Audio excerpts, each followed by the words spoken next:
Have you ever been told that if something still triggers you, it means you haven't healed? Or maybe you found yourself reacting to a comment from your partner, or you felt defensive in a conversation, or you got overwhelmed by something seemingly small. And then you questioned yourself, why am I still reacting like this? Haven't I done the work? I think we have all found ourselves in this place, having these big emotional reactions and then asking, I thought this was done. I thought we were over this already. Today's conversation, we are going to talk about a problematic quote that I came across on a viral reel on Instagram talking about unresolved wounds. And we're going to unpack why this statement oversimplifies our own healing and how our bodies work, how our nervous systems respond. And I'm going to integrate some polyvagal theory to help us give a better understanding of our triggers and why healing doesn't necessarily mean that you stop feeling and responding things to your environment. Let me tell you about the quote first. Initially, coming across this reel, I was into it. I was like, yes, because this person is saying, pay attention to your triggers. Triggers are the most powerful internal compasses we have. And I thought, yes, yes, absolutely. What irritates us, what frustrates us, what we react to often gives us powerful information. I was on board. And then this person said, because so the trigger, when your trigger is resolved, in my experience, it doesn't trigger you that way. You pay attention to it, you notice it, but it doesn't dysregulate you. And later on in the quote, it goes on to say that only you can do this healing alone. When it comes to social media, one of the things I've noticed in the last 10, 15 years in my practice is that more and more people come into my office saying, I saw this thing. Oh no, it means something about me. And I think this is really important for us to acknowledge because it can sometimes be this 10-second clip that I mean, the amazing benefit of this is that this 10-second clip could completely open your world to something, which is fantastic. But then the other thing is that this 10-second clip could lead you to completely ruminate and to spiral into what it means to whatever it is that this topic is on. And essentially, what this quote is saying is if you are healed, you won't get triggered. If you are healed, you won't get dysregulated. And that is something that is really not true when it comes to looking at our nervous systems and our bodies. Now, I think as a way to start in this conversation, let's talk first about how triggers are more than just unhealed wounds. And this is the idea that our bodies, our nervous systems are constantly scanning the environment for safety and danger. We are receiving information internally. This is through our own thoughts and feelings. We receive information externally and also by what's happening between you and another person. Your nervous system is experiencing this information and making the decision am I safe? Or is this dangerous? This is the idea of neuroception. Your nervous system is sensing this all day long. I love doing this exercise with clients. So while we're here, why don't we just tap into this? I want you to imagine, okay, so whatever you're doing, pause for a moment. And I want you to imagine that you and I are walking along in a lemon grove. I've been to Positano. Sorrento, the lemon groves, these big, bright, pale, and bright yellow lemons. Okay, you and I are walking along in there, and I want you to now imagine I'm going to reach and I'm grabbing this lemon in my hand. We're both looking at it. And then what I'm going to do is I'm going to pull out this fruit knife and I'm going to slice into it. You're watching me slice into this lemon right here. And now I want you to hold out your hand. I'm going to pass this slice of lemon to you. As you are listening, what is happening in your mouth? For me, as soon as I even start this exercise, my mouth starts to salivate as if I'm going to bite this lemon. Maybe you noticed it. Maybe I needed to take you a little bit further along. Maybe you're distracted and you didn't quite stop with me, and that's okay. But I think what is so important to recognize is you and I are not in a lemon grove. You and I are not slicing open this lemon and putting it in our mouths, but yet our bodies, our nervous systems are saying, hey, we're there. And so this is the experience of being able to receive information even when it's not happening. Actually, as I'm recording this episode, one of my reels is going viral right now. I jumped on the trend and just quickly put this together. And it's been fun to see people's responses because it is really what we're talking about in terms of our nervous systems, our neuroception. And that is that the trend is, unfortunately, my nervous system can't tell the difference between being chased by a bear and then people are putting whatever your niche is. So I put the common thing that we talk about in our community here, which is and my partner's bad mood, because how many of you can relate to that experience of going into this sense of fight or flight or shutting down when your partner walks into the door and you see that their face is dropped? And in that moment, your face drops with them. And then your body responds to the information that is right there. So I think something that's really important then is when we talk about this word triggers, then it's not just about our unhealed wounds, but instead it's about our nervous system doing exactly what it is supposed to be doing.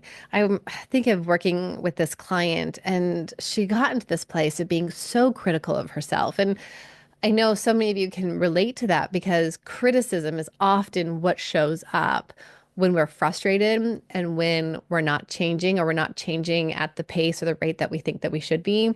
And it was such a good moment for us to look at how she was experiencing her environment because she found that after doing all of this work, I mean, like using quotations, doing all of this work here with you, Dr. Tracy, I am still having this reaction in my body to when my partner lets out this loud sigh.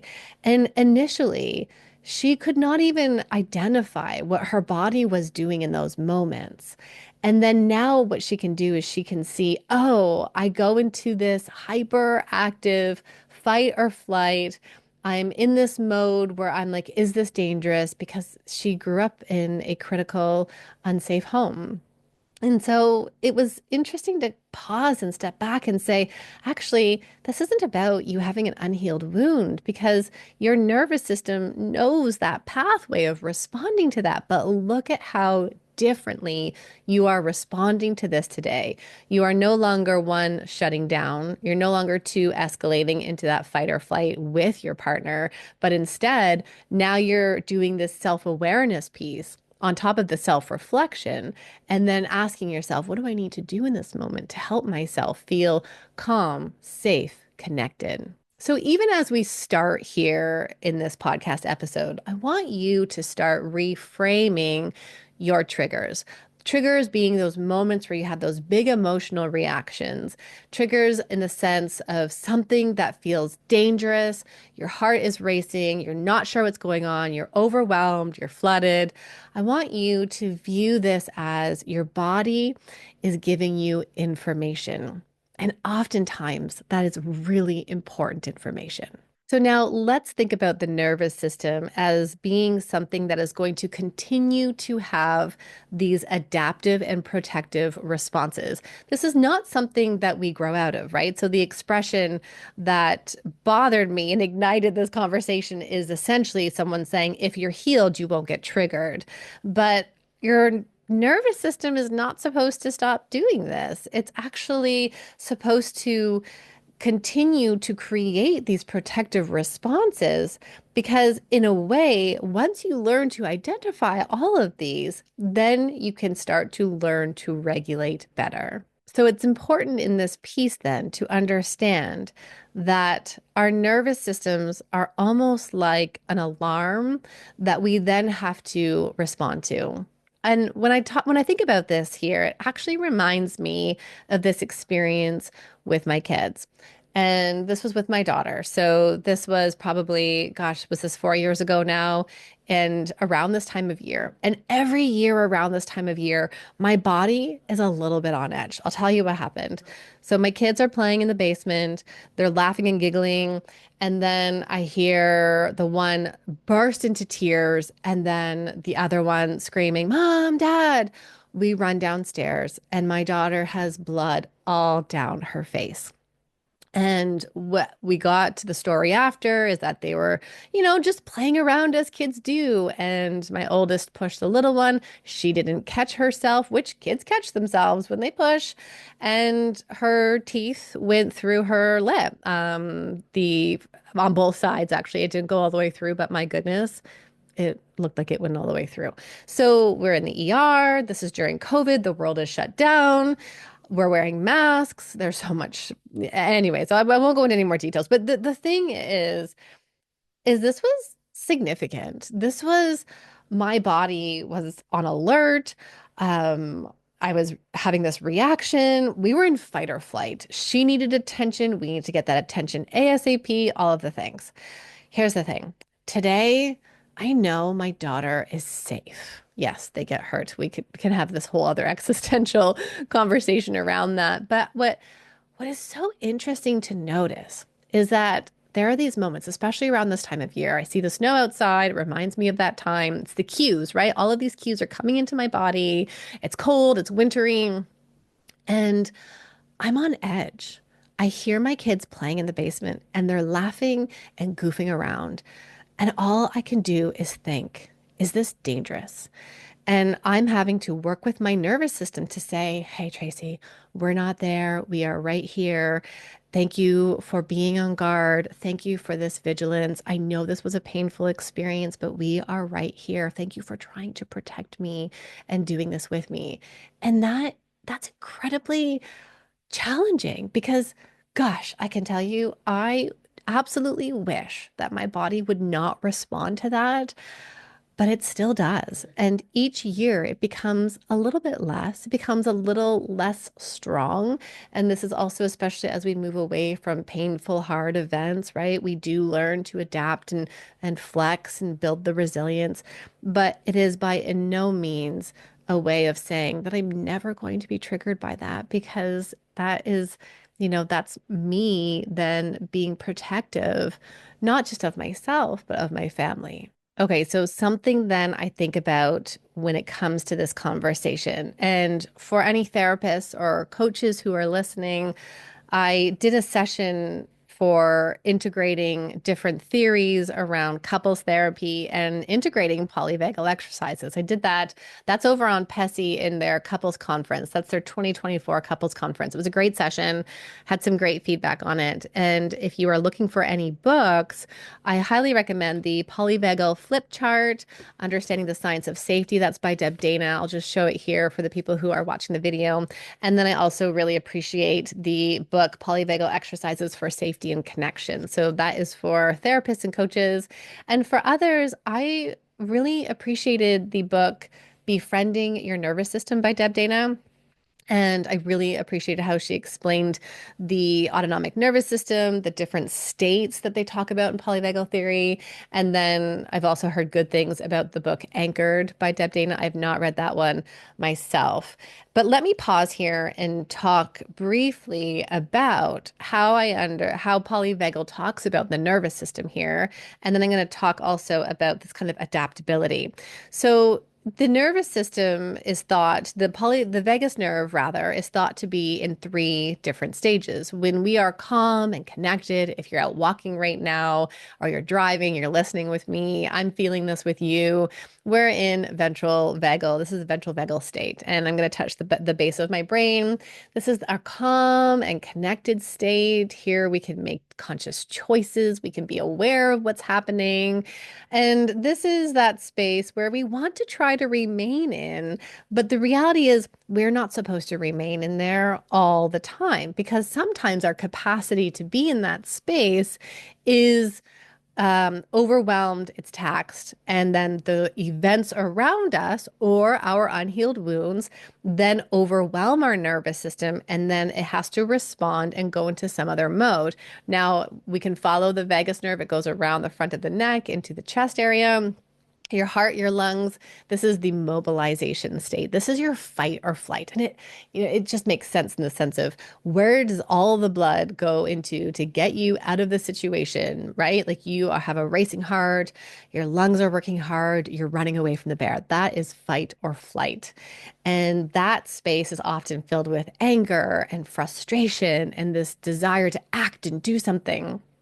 And some people might go through this state quickly, or they might live more in that state. And then because you can't stay in mobilization, people then move down into dorsal vagal state. This is down in your gut. It is this part of the nervous system is connected to your gut. But in this space, that feeling, people who describe themselves as being in this dorsal state is very much this numb, shut down, disconnected, dissociated state. And so in this space, then people feel more frozen, this kind of feeling of depressed, this flatness, this kind of going inwards. I remember one client really much described this rounding of their shoulders in, that their partner would have this look on their face. And because of this client's early childhood experiences and emotional neglect growing up in the home, it was very much a shutdown to stay safe. And so the shoulders would roll in, they would leave the room, and they would stay in that space for quite some time without even awareness, actually, that that's what was happening in their bodies. And I think that was such a beautiful piece of our work, is that just being able to say, hey, look at what's happening in this space. And do you notice when this happens? And then what can we start to do differently? So being able to recognize when you are in these different states is so important. And by the way, if you want to come in and learn more of this with me, because I'm talking about this one sentence from a reel that really just created a lot of big emotions for me. But if you want to deep dive with me on this one, it's drtracyd.com. I have a complete webinar on all of this. I'll map you through the exercises so you then can get to know what's happening for you and your nervous system. But what's then important for us to also look at, which is why we don't ever view it as getting rid of triggers, is that polyvagal theory oft also talks about the vagal brake. Now, the vagal brake is like your handbrake on a bike, kind of like stopping and going, or it's like a faucet opening and closing. And the vagal brake is about this ability to be energized and then shift into calm. It's about the ability to engage and then also disengage. And all the while, you are staying regulated and connected in the ventral vagal state, which I think is really important, right? So this is about transitioning through your day. When you're at work, you're going to wrap things up and then you're going to go home. This is about that stressful event happening in front of you and how you get through it. And you use all of these strategies to help you do that. That's the ventral brake that we all have. People who practice strengthening the ventral brake, these are people who can remain more calm and connected, who can work through hard conversations. And maybe if you find yourself struggling with the ventral brake, you might find yourself then feeling more overwhelmed, dysregulated, overstimulated, going into fight or flight or shutdown modes more frequently. I think about um, my capacity to give presentations and around this idea of the ventral brake and the skills and tools I've used to practice. And I always say to people, I get nervous beforehand. Of course I do. This is just a human experience. And I know Russ Harris, he's a big psychology person in the acceptance and commitment therapy world. And I'm pretty sure Brene Brown also talked about this, is that internally, you can have this entire experience, but externally, you act in opposite. And that sends the messages back to your body to calm down. Anyways, I wanted to tell you this because I'm thinking about the skills I use today, and that is about strengthening that sense of resilience to get through a stressful situation. I slow my breath. I release my hands. I wiggle my fingers. I'm looking at people intentionally. I'm using eye contact. I'm pushing my feet into the floor. This is all this like helping to soothe my nervous system in the moment instead of the fight or flight. Because, oh my word, I remember the first time I had fight or flight in a presentation. And I think of my colleague here. She was actually with me in that class. I don't know if she would remember. But um, I had a panic attack in the middle of a presentation, and I was giving the presentation on social anxiety disorder. And it was this internal experience of, I don't know how to regulate what's happening inside of me. Oh my word, I need to escape and get out of here, rather than this idea of this information is coming into my nervous system. How do I then use these skills and tools to help me? So let's think about some things. If you're like, okay, Dr. Tracy, what am I doing to strengthen my vagal brake and what the? So, okay, mental break. So I want you to imagine like the stop and go, stop, start, and the ways that you can practice this, not in times of stress, because remember, you want to practice these things not in the conflict with your partner, not in the moment when your kids are crying and melting down. These are the skills you want to build outside of that so that your ability to bounce back is strengthened. One of those things that you can do is breathing, is a breathing exercise. So being able to, you can do box breathing in for 4, hold for 4, out for 4, hold for 4. And the idea is the more you practice regulated breathing, the more your body knows how to do it in those other situations. You could also practice cold, so temperature. I have really enjoyed doing this in my mornings. So I'm in the shower, I am experiencing the cold water come over me, and I'm noticing the sensation. I'm not tensing, I'm breathing through it. So slow breath in and out, and I give myself kind of these 3 attempts to stay in, and then I allow myself to get out. So temperature shocks are a good one. So cold showers, you can practice holding and squeezing an ice cube and breathing through that. You might put an ice pack onto your face or underneath your eyes. And not even alone, as I'm doing that with you here, I'm putting my fingertips, my fingers are a bit cold as we're in the winter, and I'm putting them under my eyes. So that is actually the diver's reflex, which is really cool. So the diver's reflex activates the parasympathetic nervous system, which is our calm down and resting response. I'm having this narration as I'm talking with you today that Greg is going to be like, you just totally geeked out on the nervous system in this episode, didn't you? And I'm going to tell him that I did. Bear with me. Okay. So the diver's reflex, this is activating the parasympathetic nervous system. This is your rest and relax. This is the part of your body that you learned in school, maybe, that is part of digestion. You need to activate your parasympathetic nervous system to also fall asleep, to do yoga, all those things. And so when you practice these things, that is also you training your body how to do the rest and relax mode. The autonomic nervous system, which is the fight or flight, you do not need to train. It's automatic, autonomic. But the parasympathetic nervous system is the rest and relax response. And that is a response, and you have to practice it. All right. So, where have I gone with this? Let me get back on track. So, first, triggers our nervous system. When we get into the space of dysregulation, it's adaptive. It is not that we need to get rid of this. It is not that we ever get rid of it, but instead, and this is what I love teaching people, what if we view this as just pieces of information? Yeah, look, my nervous system is responding. This is important information right here. Thank you, body, for telling me that this is what's coming up. I want to shift into reframing our triggers as well, to not just being about something personal, but also recognizing the social and cultural elements behind them. And that I think when we say something like, if you're healed, you won't get triggered, it's a very individualistic perspective. And it's kind of this idea, and I know there's this stuff space we can get into where it's this idea of this is your problem and it's your problem to heal and you should heal alone.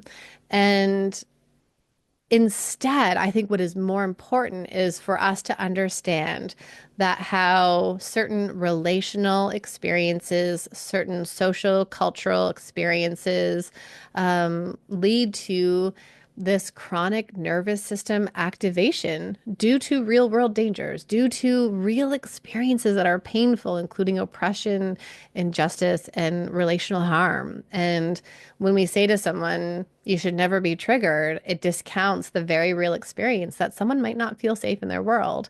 And yes, they can do work to help them be safe, but it's also about being able to decide, hey, what kind of environment am I in right now? Does this feel good for me? And no matter how much healing someone might do, they might always have that experience of not feeling safe.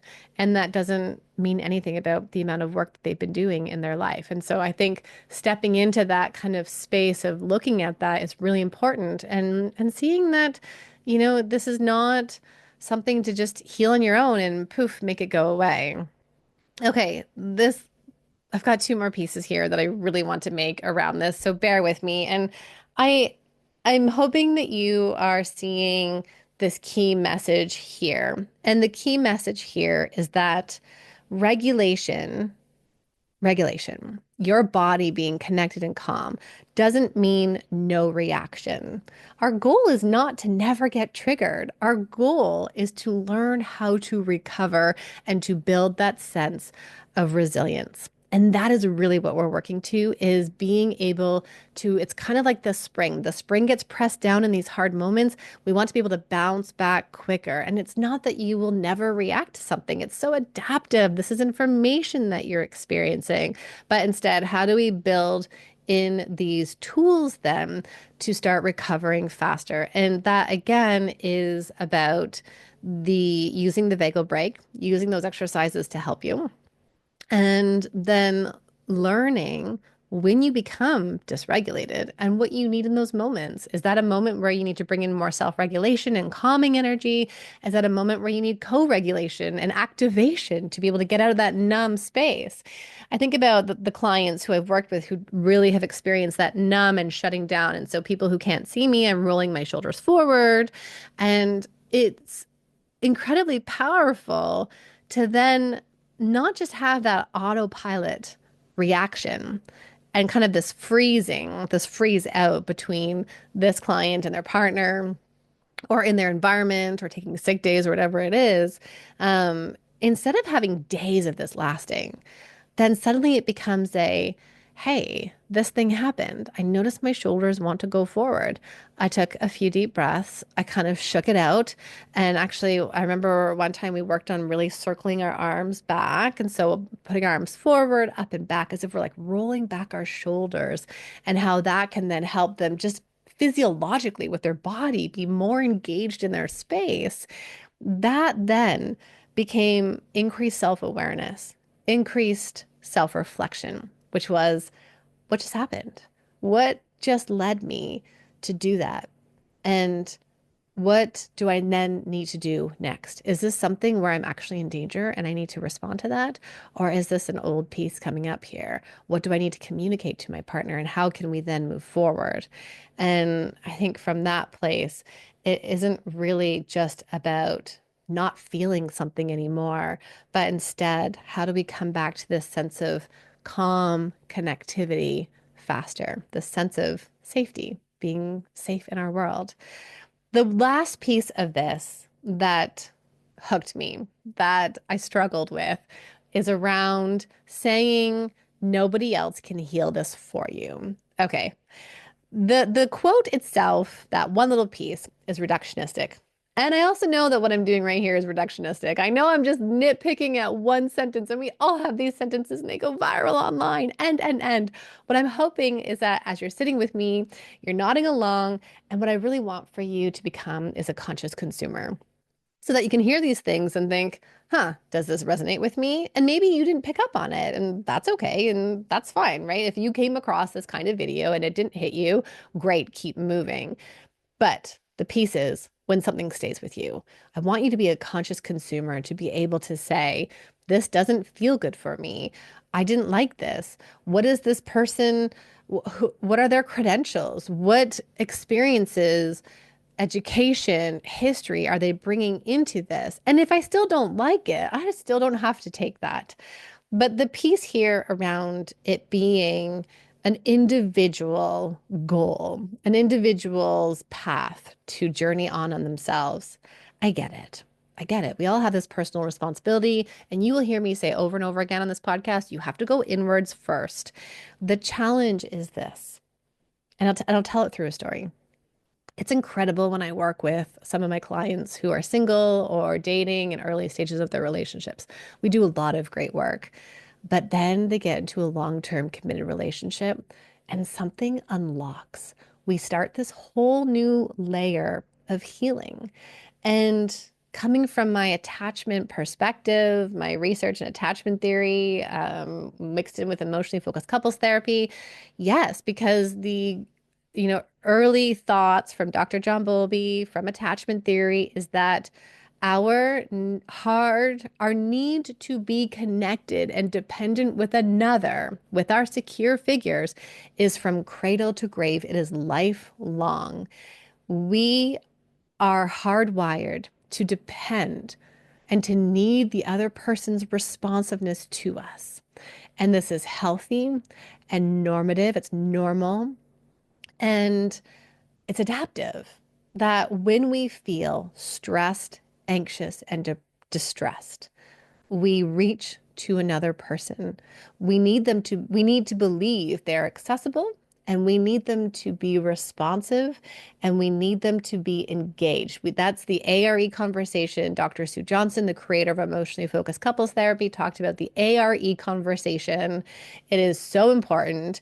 And for people who are in Be Connected with Me, you know that there is a whole guide to work through that type of conversation for you. We need that in our partnerships. And it's not just the physical experience of your partner that will help you heal. It's also what we know about attachment, which is so cool, is it's the internalized mentalization. And that is the cognitive model of attachment. So, I think of recently traveling for this really big talk. I was in front of hundreds of people. It was incredible. And I was nervous. Normal human emotion. Before I left, Greg didn't travel with me. He stayed at home with the kids. Before I left, I told him about my nerves. He gave me all the confidence. He said, listen, you've got this. You know this conversation. You know this topic. Just go and do it. Don't let imposter take over. And before I presented, so he's not there, but in my mind, I'm tapping into what would Greg say and do right now? He would be here with me right here saying, you've got this. Take a deep breath, go forward, be brave, go. And that right there is so healing. And I think of, all the times where people struggle with whatever it is. One of the most healing things Greg has said to me, and my high critic and desire for perfectionism, and he's the one who's taught me in those moments where I become dysregulated, when I make a mistake, he's the one who has taught me and said, it's okay to make mistakes. And those hugs, those being held, the co-regulation, whatever that looks like for you, is so important. So pause here and ask yourself, what do you need most? Is it self-regulation? Is that the going to stand against the wall? Is it about going to do some breathing? Is it about pushing your feet into the ground?